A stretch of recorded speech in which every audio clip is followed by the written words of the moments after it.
Good evening from Vietnam. Good morning to you, Professor Richard. Thanks a lot for spending your morning joining our show and share your stories to our global audience. And on behalf of the listeners around the world, we want to say thank you to you. Thank you for inviting me. And since the last trip you came to Southeast Asia, it just you didn't go to my country. So for a little taste of our culture, it's very honored if we can have you to do a little introduction about who you are, the works you are doing for our audience. Would you please do that first? Sure. Who am I? I'm a scientist. I'm a professor. I'm a husband. My wife and I have been together for over 50 years and are still having a lot of fun. I am a father. My son is a PR executive, and of course he's 58 now, so he's not exactly young. And we have a very energetic golden retriever. So although my full-time job is at Case Western Reserve University in Cleveland, Ohio, I live in Boston. We have a apartment, a condo downtown, and we live, right now I'm on the beach on Cape Cod on the Atlantic Ocean, facing the sand dunes. And if you go over the sand dune, the next landfall is northern Portugal. So my parents immigrated from Greece.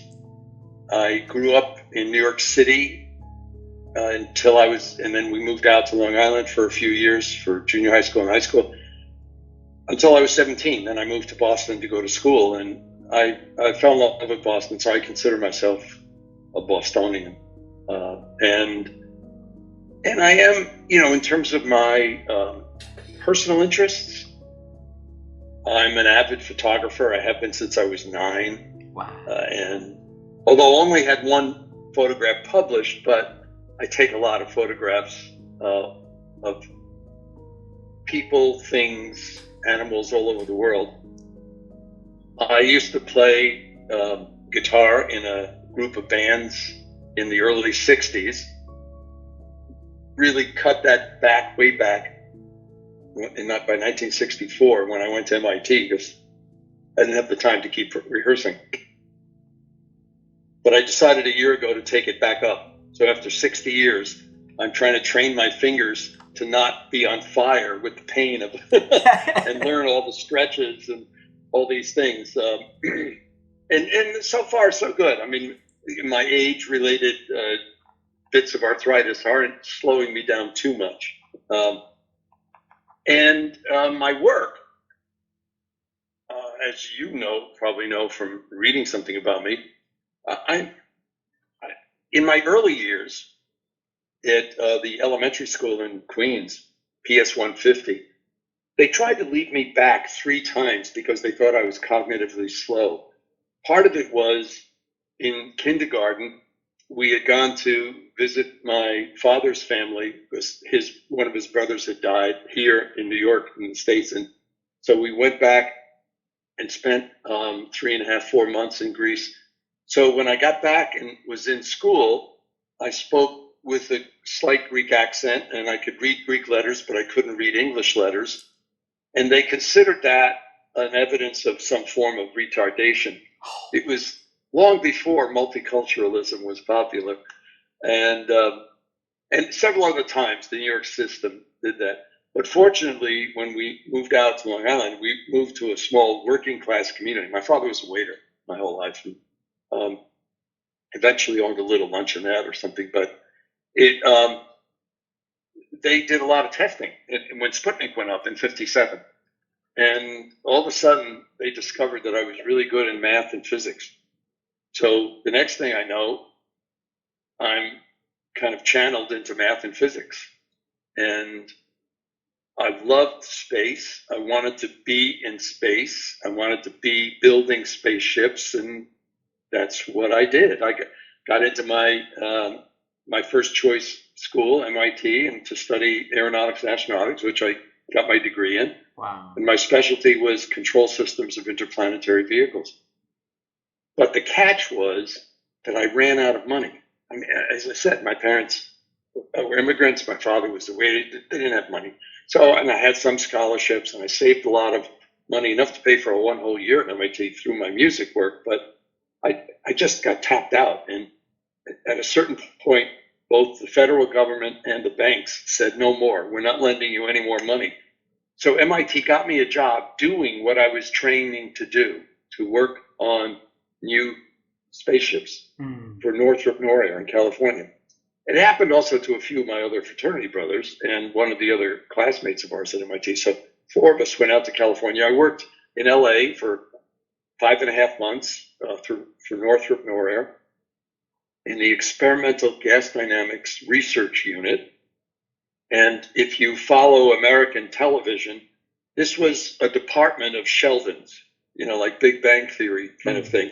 Everybody was either super smart or scary smart, but we were all weird. We were all nerds, loved numbers, had trouble with the people and relationships, including the managers. And although they offered each of us, including me, a job, as soon as we went back and finished a few more courses, I didn't want to do it. Because of my eyes, I couldn't be in space in those days, in 1966, 67. And the idea of spending my life sitting, in a cubicle, computer programming surfaces for interplanetary vehicles and occasionally talking to test pilots, it wasn't exciting enough. So I went back to MIT. I only had 2 courses I had to take. I'm much too compulsive not to finish what I started. So I actually took 3 more technical courses, but then I used up all the rest of my electives to take courses to prepare me for what I thought would be my next career, which I didn't want to go into engineering or rocket science. I didn't want to go into the restaurant business like my father and every one of my Greek relatives. Every Greek male I knew in New York was in the restaurant business. And I didn't think I was quite good enough to make a living as a musician. So I thought, I'll go into management. Look at these idiots we had, at Northrop. I could certainly do that. So I took this one course from a new professor at MIT who was actually not finished his PhD yet at Harvard, but was finishing it. And it was in a subject that sounded really stupid to me, organizational psychology. But in the description of his course, he said there were no tests. And that made me run to the basement to try to get into his class, because it turns out, I found out later in my psychology doctorate that I'm test phobic, and I've always been test phobic. So anyway, so that decision changed the path of my life. In the course, I was loving the readings and the classwork. I wanted to do a paper on how managers don't help their subordinates. That's where the helping stuff started back in spring of 67. And he said, well, we have some data we've just collected over the past 2 years on how our MBA students, the 28 to 30-year-olds at MIT, were helping or not helping each other. So I said, okay, I'd rather look at real data. So I really worked hard on it. He liked what I started. He offered me a job for the summer. We ended up publishing the article. Wow. In the process, over the summer, he introduced me to these other key figures, faculty at MIT Sloan School. And I, all of a sudden, entered my senior year taking 4 doctoral seminars, PhD seminars. And I didn't really know that was really odd. In those days, in 67, as long as you wore a coat and tie, people, it was how you acted. So one of the professors who I took 2 courses from, who took me under his wing and became a mentor, was Ed Schein, who you may know from process consultation and humble inquiry and all that. Yes. And there were others. Yeah, like Dave McClelland, who was studying international community change. That's where I got fascinated by the development in what was then East Pakistan, now Bangladesh, of rural food production. But the whole idea, and I was also, because I'd run out of money, and I was taking another 2 seminars in psychoanalytic psychohistory, from a person who had founded the Lay Society with Erik Erikson. So it was fascinating. And it turned out that Dave Kolb and Ed Schein and a few of the others basically said, you've got a real talent in this psychology thing. And, being technically oriented, I'd never taken psychology seriously. But all of a sudden, I started to realize, maybe they're onto something. And by December of that year, they talked me into going to graduate school. And they said I should go in psychology, not management. And they said, and in psychology, you go right for a PhD. You get a master's along the way, but you go for the PhD. So, and they helped me get into Harvard and the PhD program in actually social psychology, although because you had to do work in cultural anthropology, sociology, and clinical personality, my work crisscrossed a number of the fields. So, and it was really in the spring of '67, in that initial work with Dave Kolb, that we began to lay out the fundamental concept of what now I call intentional change theory. I mean, it's morphed a bit since then, but that was when it really started. So I got enthralled with psychotherapy. I was trained as a therapist during my doctoral program. And because of McClellan's work with alcoholics and the research, the Veterans Administration Hospital asked him to create, based on his research, which I had joined him on late, but I joined him, to develop a therapy program. And he knew that I was doing change work. That's how I was putting myself through my doctoral program. I was doing consulting and training. And so I designed a new therapy program. We started delivering it in 1970, that summer. And in no time at all, the federal authorities in the US picked up on this experiment, and they thought it would be great because they were starting to identify all over the US what were called the drunk driver programs. And they were identifying people with alcohol problems, but they didn't know what to do with them. Because they could send them to AA, which they did. They could send them to medical treatment, but many of them were alcohol abusers, but hadn't quite become alcoholics, and others were alcoholics. So the question is, what do you do with them? And so all of a sudden, I started getting contracts to train therapists, which meant you had to do therapy with them, with the patients, in 15 cities around the US. Wow.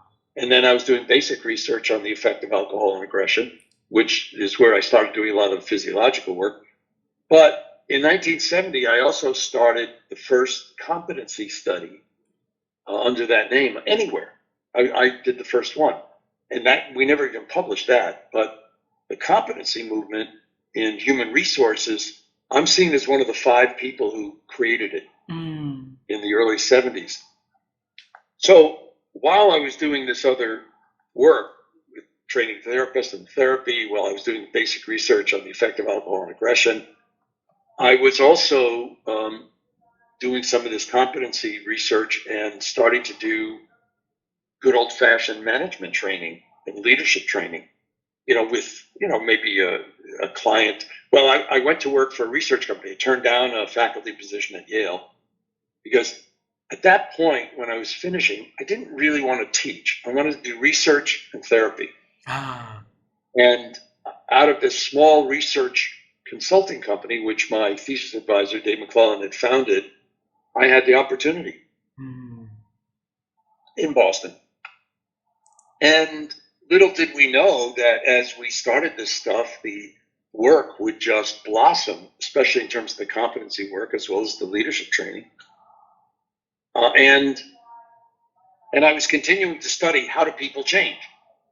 But what was very interesting is that when you work with alcoholics and drug addicts, and I was working in the early to mid 70s, and a lot of the folks were in VA hospitals. They were returning veterans, people who had spent time in your beautiful country, sometimes doing things that weren't so beautiful, but they returned, and many of them were really messed up.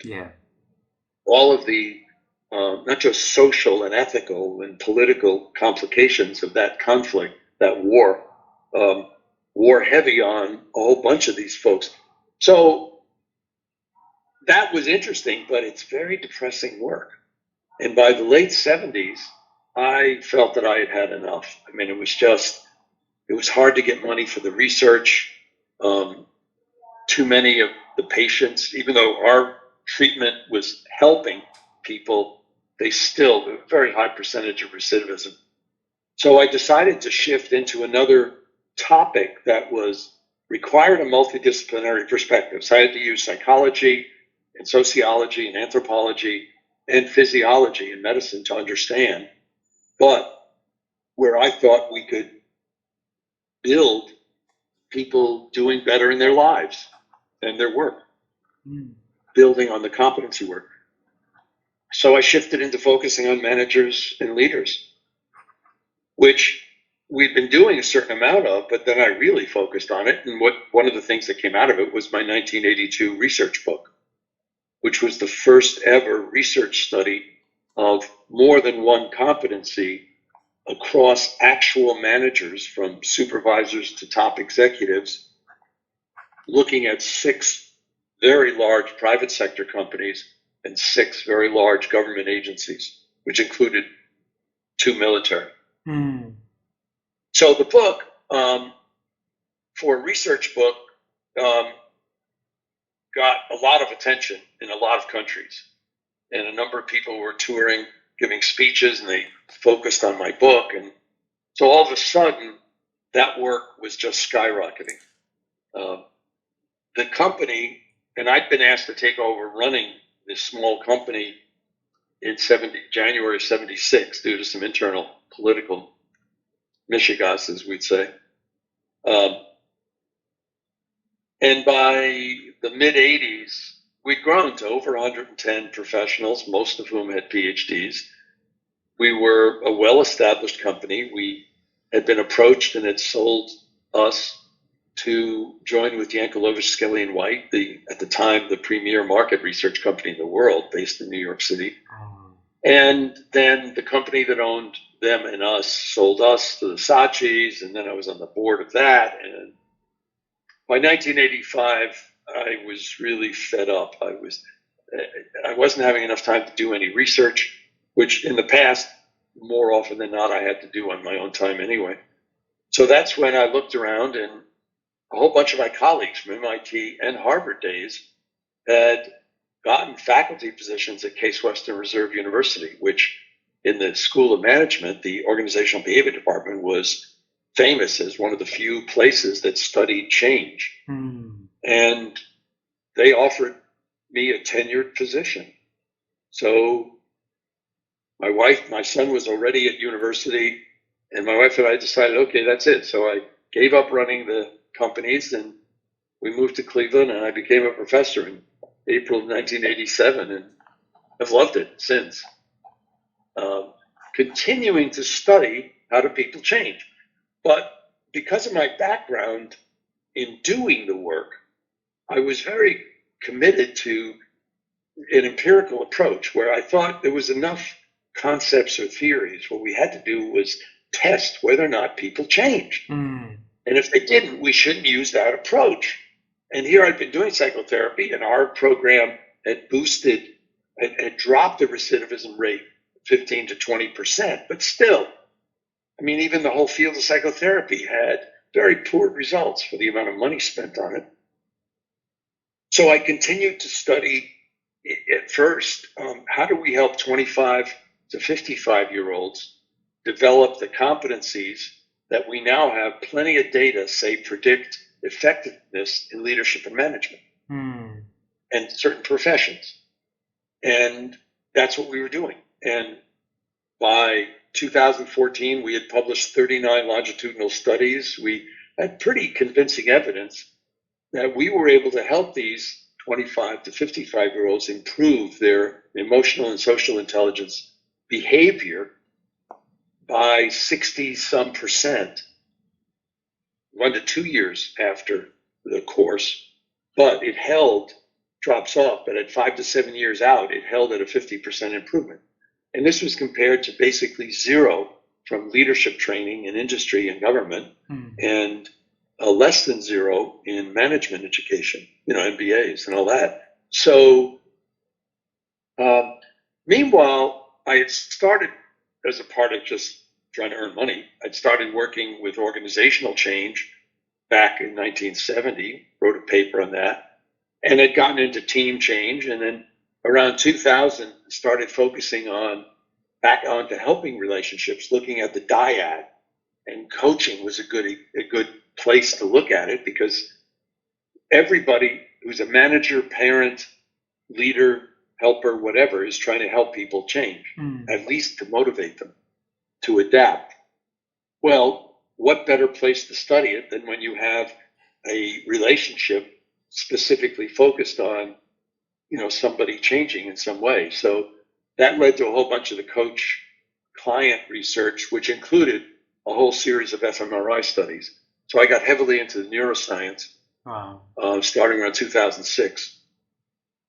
So, here we had, and meanwhile, along the way, various doctoral students working with me had studied community development, community change, organization change, team change, and even a couple people had studied country level change. So it became clear to me after I turned 70 that it was time for me to write this all up together, not just separate papers. And then the prior 4 books, including the Helping People Change book, are really written for practitioners, for normal people who care about leadership or change. But I needed to write the research book. So in 2017, I had flushed out a detailed outline, and I started negotiating with publishers. The 2019 book kind of interrupted that, and so I put it aside for a minute and then got back to it. And during COVID, I just felt this is it. Do it or shut up, and so that's led to what I think of as my magnum opus, the new book that's coming out in October from Oxford University Press, The Science of Change, to try to integrate 58 years of my work, but also integrate a lot of other people's work. I mean, I freaked out my editor at Oxford University Press in February when I handed in the finished manuscript, because the references were 100 pages long. Oh my God. So how big is the book? 400 pages? It's about that, yeah. Wow. Or 380 or something. But the thing is, so yes, 50 to 60 of those, of the 900 and something articles referenced or books are mine, and about 30 are those of some of my former students. But the rest are all people that are either colleagues or people I don't know, but it's related research. So this isn't just me telling my story. This is me trying to help us understand, how do we get to sustained desired change for individuals, for dyads or pairs, for teams, for organizations, for communities, and for countries. Beautiful. And that's what the book is about. Beautiful. And Professor Richard, thanks a lot for finally decided to do the finale to release the research book on the 58 years of relentlessly doing your research on this topic. We're gonna talk about that in a minute, but let's travel time together, okay? Because this conversation, we want our audience to understand you from your childhood up to this point, and you've been sharing a lot about it. But we want to know one thing, right. Because by the time you're at MIT, you study about aerospace and stuff. It was my dream when I was a little boy. Be an astronaut and go into outer space seems very cool, but life didn't give me any chance and any opportunity to do anything just nearby, that profession. So when you were little, what was your dream about your future, though? It's very odd. Little being, like 7 to 15 years old, I think my dreams were more based on curiosity. Till I was about 10, we lived in the 6th floor of a apartment building on a whole set of blocks in a section of Queens that didn't have anything green, no grass, no trees. There were a couple trees down by the railroad tracks a few blocks away, but they were all dead. So,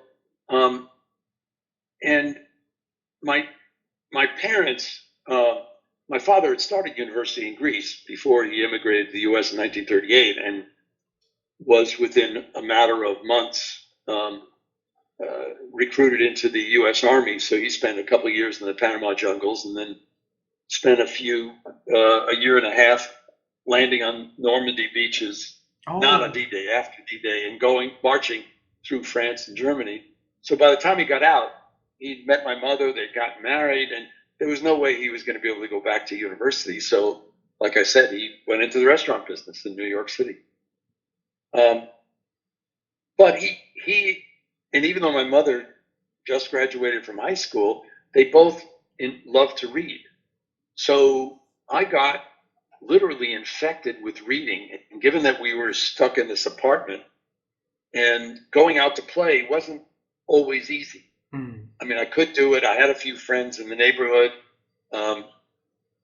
Some of the people that weren't my friends weren't very nice. So if I went out, there was an increased likelihood I might get beat up. So I spent a lot of time indoors by myself. And my father felt bad for us. So he bought us one of these little small televisions in 1950. And I started watching these serials that used to appear in the movie theaters, like Buck Rogers and, the space things, as well as Hopalong Cassidy. But in my reading, I got fascinated by biographies. Oh. So I started reading a lot of biographies of, early U.S. adventurers, like, and frontiers people like Davy Crockett, but, baseball figures and other historical figures, but also people who invented things. Oh. So, and my mother used to complain that even at the age of like 6 or 7, I would get curious about something like the toaster we had in the kitchen. And if she wasn't around, I would bring it onto the kitchen table, take a screwdriver, and start taking it apart to see how it would work. The problem was I could never quite put it back together. So my curiosity had a high price, and we didn't have much money in those days. So my mother wanted to encourage my curiosity, but wanted me to keep my hands off of things, but I got fascinated by electricity and all these kinds of things. And fortunately, like I said, in 1957, we'd moved out of New York City to Nassau County, which at the time was far out. Now it's not. And the teachers there were much better. Although it was a working class community, I mean, almost everybody's parents worked by the hour. There were a few professionals, but very few. But the school system, the public school system, because we had the Nassau County Jail, Reformatory, the county hospital, the county park, and half of a U.S. Air Force Base, Mitchell Air Force Base, we had, without taxing the citizens much, we had a fantastic public school system. The teachers were paid so well. We had teachers who would drive every day out from Manhattan to teach in our schools. Wow. And I learned, I was talking to somebody the other day, my internist. He was talking about his oldest daughter kind of wanting to really delve into math, and she's trying to understand algebra at 10. And I think I was either 10 or 11 when I discovered algebra. And it was like, oh my God. I mean, this is clearer than English and clearer than Greek. Those are my two languages at the point. And I felt, okay, so, and all of a sudden that curiosity just kept driving me. Mm. Now, I was also very social in high school, which all of the counselors missed. because they saw that I was really good in calculus and in physics. And I was taking college level physics in high school and college level calculus. But they didn't think about the fact that I had a set of bands. We used to, by my senior year, we played a paying job every weekend. And it wasn't rock and roll in those days because that didn't pay that well. We were playing for Italian weddings and Greek christenings and ethnic music, dance music. I also was in a lot of clubs at school, and I usually had one or sometimes two or three girlfriends at the same time. So I was very social, but because everybody was desperately looking for people who were really good at math and science, everybody ignored that. So as I got kind of helped and mentored and got into MIT, fortunately, MIT in those days didn't have enough space to house their undergraduates. 2/3 of them had to live in fraternities right from the beginning because there weren't enough dorms. Now they've changed that, but back in 1964, it was different. And the fraternity that I joined was a really thoughtful one. I mean, they really valued people studying, and it was MIT after all. I mean, everybody was a nerd. Yeah, so, you might take off Saturday night, but sometimes you didn't do that either. So it was the kind of thing, but by living with 71 other brothers in 2 buildings we owned on Beacon Street, no other adults, we had to run it all ourselves.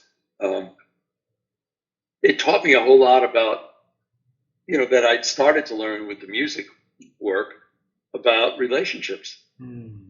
So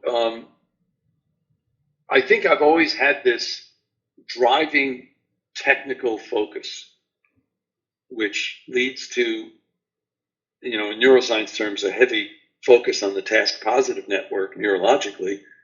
And it means that because of that focus, I can tune things out. Yeah. As my wife would readily admit.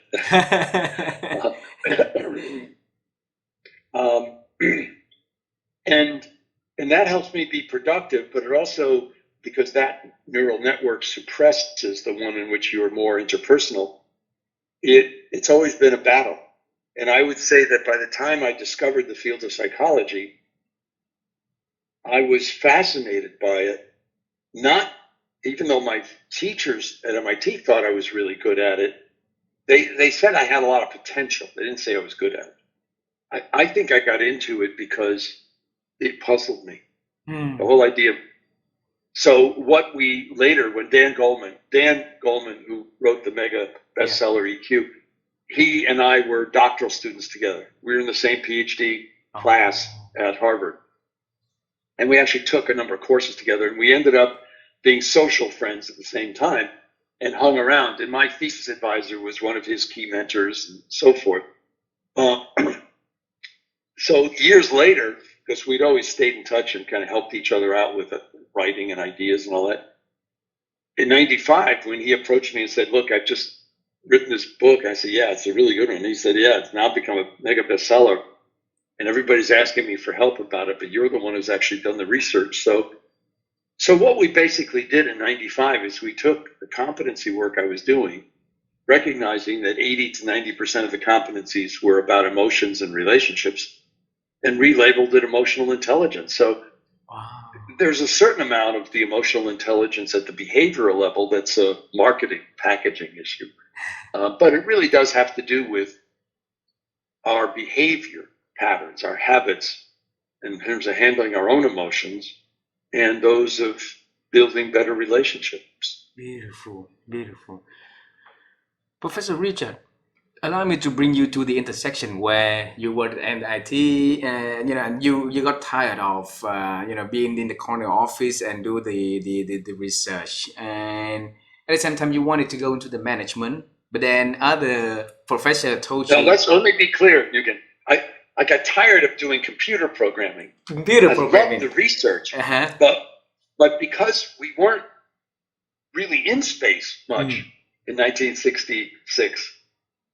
It was all if you will, hypothetical. And the people who actually, would plan to go into space, were test pilots. These were people who were physically perfect. I wasn't. I was tall, skinny, very thin. I had to have glasses to read. So anyway, the research fascinated me, but it was the fact that you had to do it through a lot of computer programming that really was a turnoff.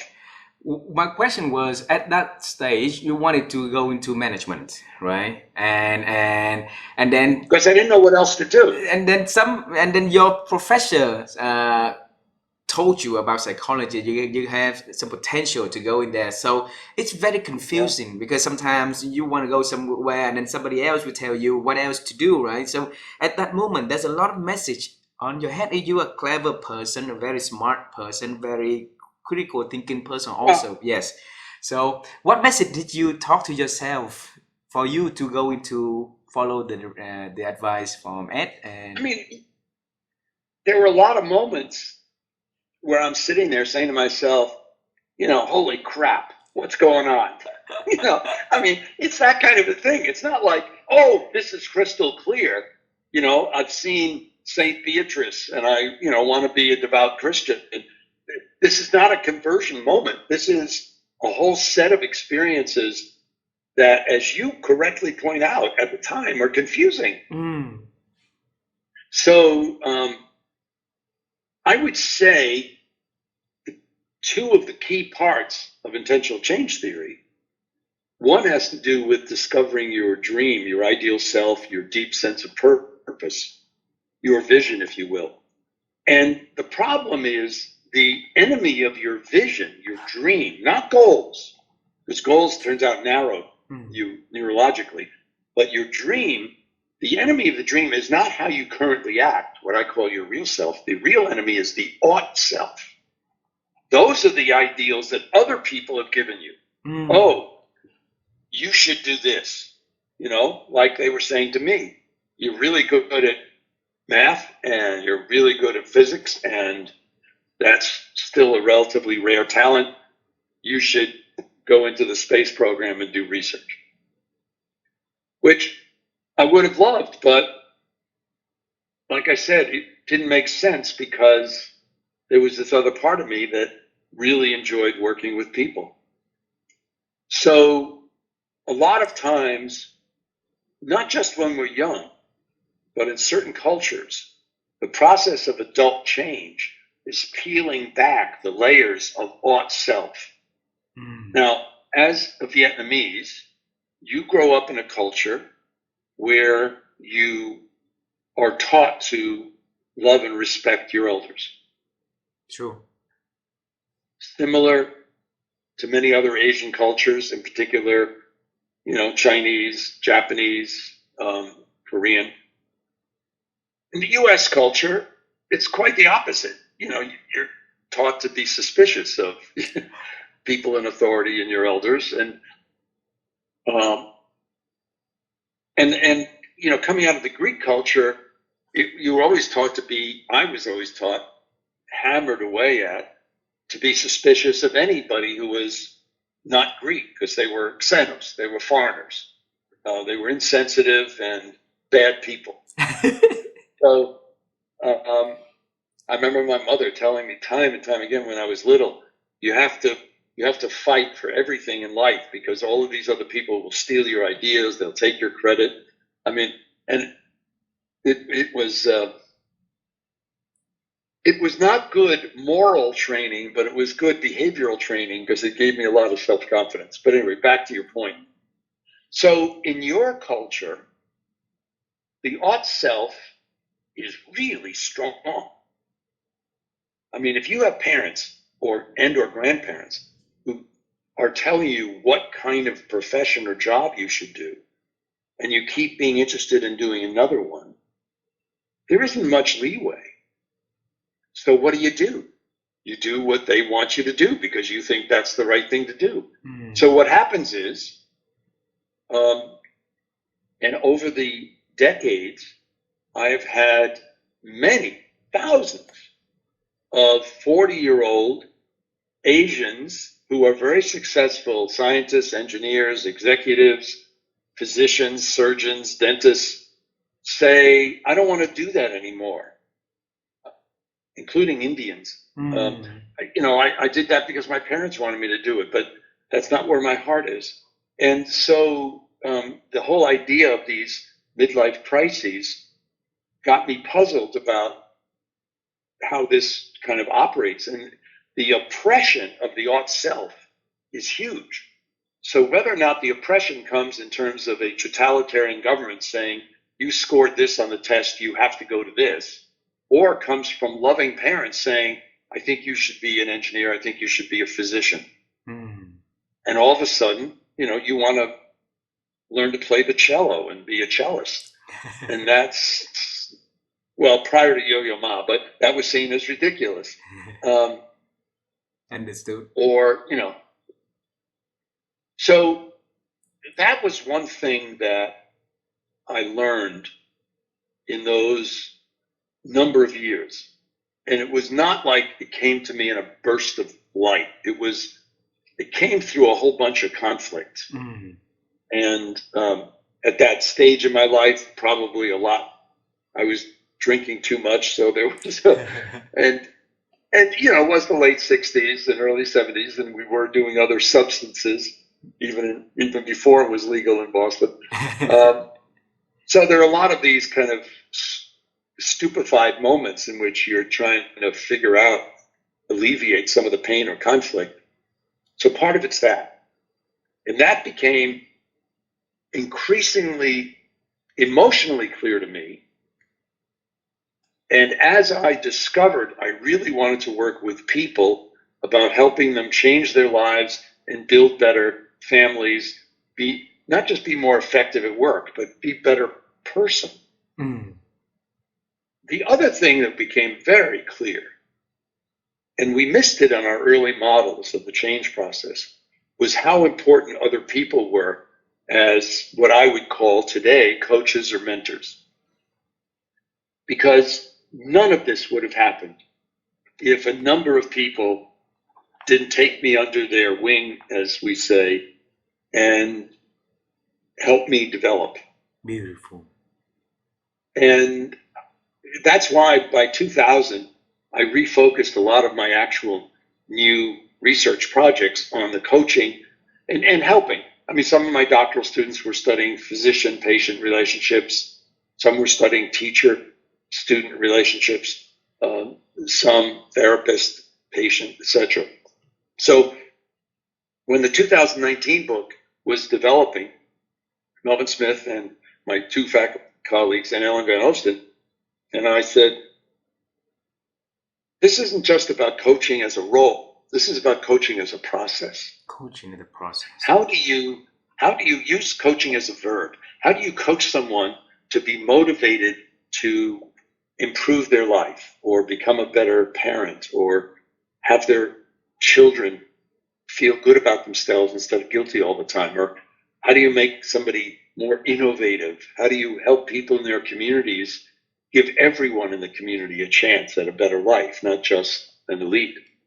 So I think those two discoveries turned out to be absolutely pivotal because neurologically, those are the two levers into opening a person up to learning or change. And we used to think specific goals were really important.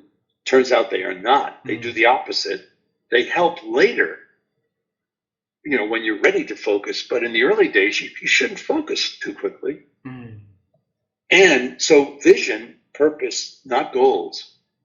And then the second thing is these caring relationships. We called them Resonant for our 2002 book. But they're relationships in which you and the other person care about each other. And you're not caring about them because they're a human resource or they're instrumental. Again, instrumental thinking is a different neural network. But being open to a person, to caring about who they are and how they're feeling and what their dreams are, Melvin Smith and I started using an expression, which then Ellen joined us and we featured in that 2019 book. But he and I started writing about this in 2003, about the difference between what we called coaching with compassion versus coaching for compliance. Oh. And coaching with compassion is when you coach the other person to their dreams and values. But coaching for compliance is what most people do. Well intended. Well, I want you to act more like this. You're not applying yourself. You're not motivated enough. You're not enough of a team builder. All of these things that are imposition and what we would call you becoming a helping bully. Helping bully. If it comes from your parents or your boss, you might say, okay, I have to listen to you. But how are you really listening to them? Like this. Yeah. You're not. So one of the implications that we then continue to discover is that feedback is more often than not harmful to the change process than helps. Oh, really? Interesting. Think about all of the people who have given you feedback. Again, regardless of their intention, were you open and ready to hear it? Sometimes. And if you're being honest, it's probably maybe 10% of the time. Yeah. Because there's another piece that you might get the feedback, but 5 years, 8 years, 10 years later, you're now in a different psychological state, and all of a sudden you're open to, I wondered about that way back when. I wonder if this is still happening. So what became very clear is that most of the time when we give other people feedback, regardless of whether or not we want them to become better adults or improve their performance, we're being, again, helping bullies. Wow. So, Professor Richard, how could you relentlessly doing this research for almost 60 years? What motivates you to continually doing it? And I believe it will continue for the next decades or so. Right. If I live that long, right. And I'll be 78 in a month and a half, so I always have to be a little more September or August? August 1st. October 1st, rather. October 1st. October 1st. 2 months. Right? Oh, okay. So, but I have to go back to this thing. There's two things. One is this driving curiosity. I mean, it's why I end up starting research projects now, when most people would say, hell, you should have been retired 10 years ago. What are you doing starting new research projects? Because it always takes 3 to 5 years to do a research project and then a few years to get it published. But I'm still curious about certain things. And the other is this belief that we can make our lives and the lives of others around us better. Beautiful. I think, when you stop and look at how little change occurs in a desired direction, and it's amazingly poor results when you actually study that, and you think about all of the things that we as humans do to damage ourselves, like smoking cigarettes or gaining weight or fixating on negative thoughts, or we do to other people. Again, it could be unintentionally, or we could be angry. The things we do to the planet, the things we do to the plants and things around us. It's amazing that we're still here. And not only are we still here, but if you actually study, and this varies by culture, but if you actually study, are people's lives better today than 40 years ago or 30 years ago?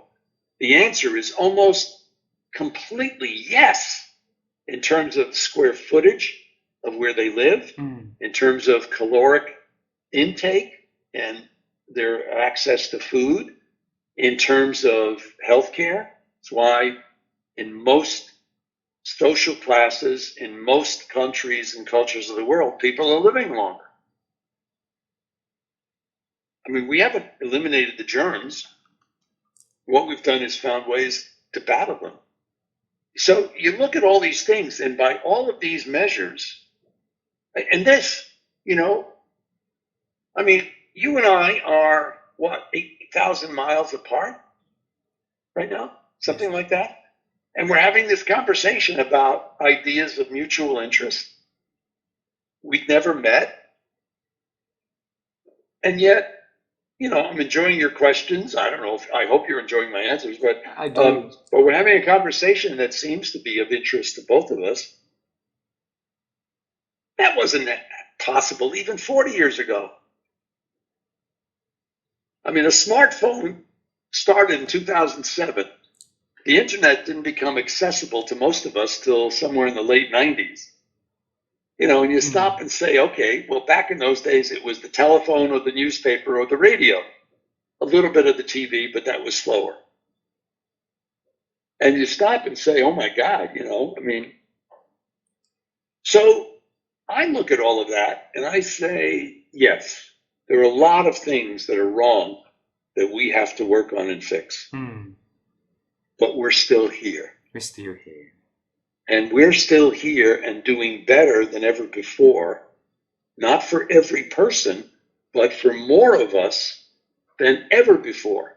A higher percentage of the population of the earth does not live under horrendous life-threatening conditions as they did 100 years ago or 200 years ago. True. So you put all that together, and why? It's because as humans, we're very innovative and adaptive. Beautiful. And if my work can help people do that, can help people make that a little bit better, faster, more compassionate, then yes, that's what I'm going to keep working on. Beautiful. Professor Richard, recently my wife and I are interested on the topic of aging and wisdom. Okay, because we've been conducting several interviews with experts on this area, and since we're on the conversation like this, it's gonna be very full of me if I'm not picking your thought on this. Okay, so a part of change. Now, did you and your wife become interested in this because you feel like you're getting older? Because you don't look like you're getting older. I think I'm 42 at the moment, but compared to my peers, I think of people in their 60s as youngsters.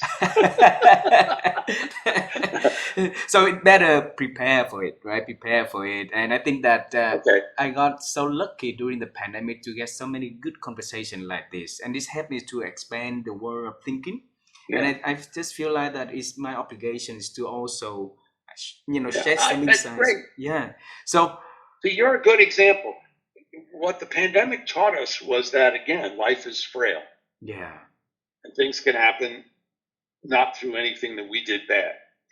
The other thing that's happening, as somebody who's, 40-ish, is you and your wife are both at a classic second midlife crisis stage. Now, I'm not saying it is a crisis for you, but it is a normal transition where you start to look around and say, well, what else is there in life? When you're in one of these periods that one of my former doctoral students who's now on the faculty at Bucknell, Udayan Dar, and I have been studying, he took the lead on, is liminality. When you're in this in-between space. When that happens, you very often look around you. I mean, if you're on top of things, if you're scared by it, you just drink or eat too much or gamble. But if you're in a healthy place, you start to look around and you start to notice your parents are not as active as they were. At 40, you may or may not still have your grandparents alive. I do. You do? Well, that's even better because it's amazing that they're still alive, but still, they've got to be moving slower. Yeah. So all of a sudden, your sensitivity to the fact that life isn't eternal despite certain Marvel movies about superhumans. I think it makes sense that you'd be interested in this process. And I'm hoping that what you and your wife spend time, I should say, not more, spend time thinking about is how people morph their sense of purpose and vision as they age. Mm. Because I think the people that maintain an active, energetic life have allowed themselves to change. They haven't stayed rigid. So how could you do that for yourself? Well, first, you have to be at a place where you're willing to reflect. And not everybody is reflective naturally. Second, so be at a place, at a stage in your life. So it's better if you hit it at one of these 7 to 10 year cycles that I call the midlife crisis transition times. It often happens, around the 0 years, 30, 40, 50, 60, 70, 80, 90. But it also happens when something external hits. Now, it could be negative, like a pandemic, or, a close friend dies of a heart attack, or it could be something positive, like the birth of your first child or your second child. Using those moments to say, okay, let me think about what life means is a very, very strong positive. The second ingredient, going back to vision and relationships, is it really is healthy to talk to others who are going through something similar. So it doesn't mean you always have to talk to a coach or a mentor. It could be talking to some peers who are having the same experiences. I think the future of what we call peer coaching in groups is huge, where people get together to talk. Yeah. So those two ingredients seem to help the neurological and hormonal systems that allow the human mind and spirit to be open to a new idea. Beautiful. And I believe that one too. Because I'm coming from the company called Adecco, and then we are the human resource biggest company in the world. We have a company called Ezra, right, which is the digital coaching company. Oh yeah, I know. Actually, the head of research is Jonathan Passmore. Jonathan Passmore, I interviewed him also. Yeah, he's a good friend of mine. Oh, beautiful! Yeah. Yes, Jonathan Passmore just came to Ezra a few months ago. So he was with from Coach Hub. Yeah. Right. So we we have a vision. We believe that coaching will help people human flourishing, and I deeply believe that one too, Richard. And I think the CEO would love to meet people like you. Nick is very open to learning and to embody something new to the platform. So I'll introduce him to you. If it could be something. Where is he based? He's based in London, but he travels around the world. Oh. Okay. Well, the other thing I was going to say is, if an opportunity comes up for a live speech, I enjoy doing that too. Absolutely. Especially if it's in an exciting place like Ho Chi Minh City or exactly. London. That's what I. Anyway, I have to say I have a graduate student who was waiting for me to call at 10. Okay. That I'm sure is starting to feel very nervous. So I apologize. I don't mean to rush it. This is a delightful conversation. It is to me. Thank you very much, Professor Richard. Tell your student I said sorry to keep you on the line for so long. Okay, say hello to your family, and then I look forward to us being in person. And to your wife. Yes. And please let me know when you are going to post the podcast, because then I can use my social media to announce it also. Absolutely. You have a wonderful day. Well, thank you for a delightful conversation. Thank you for all the insights. Bye-bye.